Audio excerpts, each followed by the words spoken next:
Assalamualaikum teman-teman, terima kasih sudah menonton video ini. Punya nasi sisa di rumah? Jangan langsung dimakan, akan kita olah menjadi makanan yang paling enak. Nah, di sini saya menggunakan nasi kurang lebih sebanyak 250 gram ya teman-teman. Kemudian kita tambahkan 5 butir telur ayam. Kemudian telur ayam ini akan kita kocok di atas nasi agar nasi dan telur ini bisa menyatu. Nah, ini udah lumayan menyatu ya teman-teman. Kemudian kita sediakan blender. Untuk blender bebas apa aja. Yang penting nasi dan telur ini bisa kita haluskan bersamaan. Kalau nggak punya blender bisa food processor ataupun ulekan. Yang penting nasinya itu bisa kita halusin ya teman-teman. Nah, ini saya masukin semuanya. Oke, nasi dan telurnya udah masuk di blender. Sekarang kita akan tambahkan gula ya teman-teman. Gula ini saya gunakan sebanyak 13 sendok makan atau setara dengan 200 gram ya. Nah, kita aduk. Kemudian saya juga menambahkan santan. Nah, ini santan kental sebanyak 200 ml. Jadi benar-benar santan murni tanpa campuran air. Teman-teman bisa beli di tempat penjualan santan ya. Atau kalau teman-teman sulit menemukan santan yang organik atau original seperti ini, teman-teman bisa gunakan santan kara ya yang pakai kemasan itu, yang penting 200 ml. Kemudian saya tambahkan susu bubuk di sini sebanyak 3 sendok makan atau setara dengan 70 gram. Ini saya gunakan susu Dankau ya teman-teman. Kita aduk kembali. Nah, ini selanjutnya kita tutup. Kemudian kita blender sampai semua bahan tercampur merata dan nasinya kita pastikan benar-benar halus ya teman-teman. Nah, ini udah saya hidupkan blendernya. Akan saya buka tutupnya. Nah, seperti ini ya.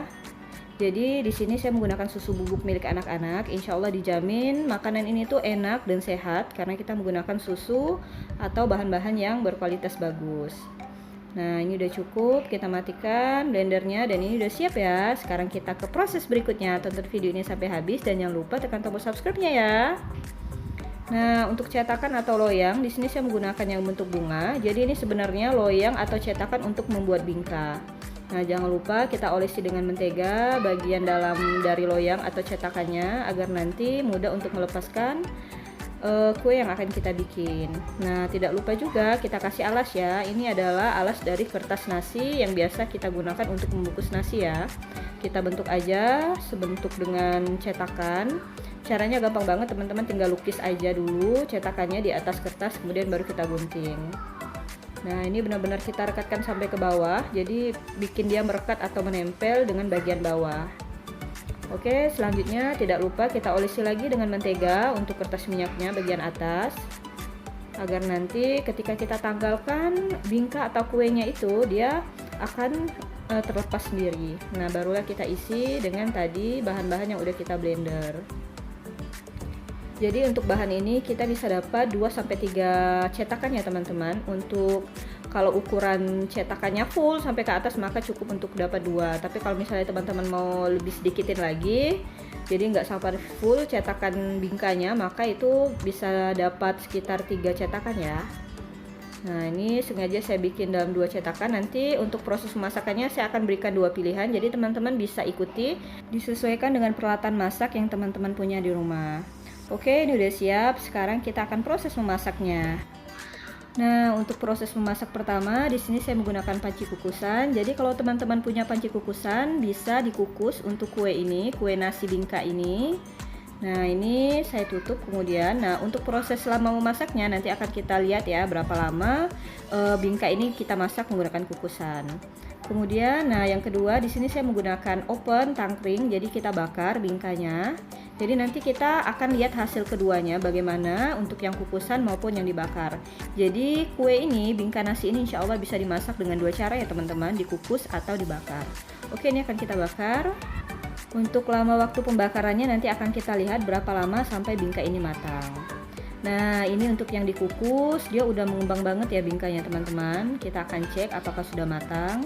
Untuk kukusan ini sudah saya masak atau saya kukus kurang lebih selama 60 menit dengan api sedang. Sekarang akan kita cek bagian dalamnya apakah sudah keras. Nah, ini menandakan bingkanya udah matang ya teman-teman. Jadi untuk yang kukusan kita memerlukan waktu kurang lebih 60 menit dengan api sedang. Oke, saya matikan apinya, kemudian kita akan mulai dinginkan bingkanya. Kita cek ke yang open. Nah, ini juga sama, kurang lebih selama 60 menit saya bakar menggunakan oven dan menggunakan api sedang juga. Nah, ini ya teman-teman. Kita rasa bagian atasnya apakah keras atau masih lembek. Nah, ini udah lumayan keras ya, menandakan udah matang. Oke, kita akan salin bingkanya. Nah, ini tadi bingka yang kita bakar pakai oven. Jadi dia ketika udah dingin mulai nyusut ke bawah, nggak lagi mengembang seperti saat dibakar. Nah, ini untuk yang dikukus tadi. Ini baunya Masya Allah harum banget. Bau telurnya tuh keciuman ya teman-teman. Dan kudapan ini paling laku di saat bulan puasa. Dan kita bisa bikin sendiri di rumah dari nasi sisa. Sekarang saya akan salin, kita akan lihat bagian bawahnya seperti apa ya. Nah, kita juga mau tes bagaimana proses pelepasannya, karena tadi kita udah menggunakan mentega dan juga alas kertas nasi. Nah, ini masih lumayan panas untuk cetakannya. Nah, ini ya gampang banget ya teman-teman kita lepasin. Nah, ini bagian bawah untuk yang kukusan. Kemudian kita akan beralih yang tadi kita bakar pakai oven. Nah, ini ya teman-teman. Jadi nanti kita akan cek bagian dalam dari bingka nasi ini. Jadi kita mau lihat perbedaan antara tekstur dalamnya saat dikukus maupun saat dibakar. Nah, ini untuk yang dibakar agak lengket ya. Nah, ini ya teman-teman bagian bawahnya. Jadi warnanya tuh merah gitu ya, merah keemasan. Nah, ini kemudian kita akan balik lagi, kita akan lihat bagian atasnya.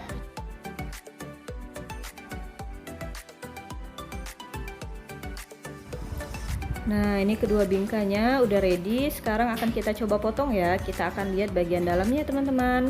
Nah, ternyata untuk yang dikukus ini teksturnya lebih lembut dan smooth. Karena mungkin tadi ya, karena kita kukus jadi dia banyak kandungan airnya. Jadi lebih lembut. Nah, ini kita lihat ya. Nah, ini ya teman-teman untuk yang dikukus. Kita simpan dalam piring kecil. Kemudian untuk yang dibakar saya akan potong lagi. Jadi bingka nasi ini mau dia yang dibakar ataupun dikukus teksturnya sama-sama lembut dan aromanya tuh wangi ya teman-teman. Nah, ini untuk yang dibakar sama-sama lembut dan smooth ya. Nah, ini kemudian kita akan coba potong. Nah, ini akan coba saya cicipi yang bakarnya. Jadi yang bakar ini lebih awet teman-teman karena dia lebih kering, tidak banyak kandungan airnya. Nah, ini ya akan coba saya makan. Bismillah. Masya Allah ini enak banget. Jadi ini benar-benar rasa bingka yang biasa kita makan di saat bulan puasa atau saat berbuka. Nah, kemudian ini untuk yang kukusnya. Jadi kukus ini lebih lembut teksturnya dan dia lebih smooth. Nah, ini ya karena tadi dikukus banyak kandungan airnya. Bismillah. Ini juga nggak kalah enak, baunya harum dan ini telurnya lebih berasa. Buat teman-teman di rumah jangan lupa cobain ya. Terima kasih sudah menonton video ini. Salam dari saya Nada Rafika. Assalamualaikum.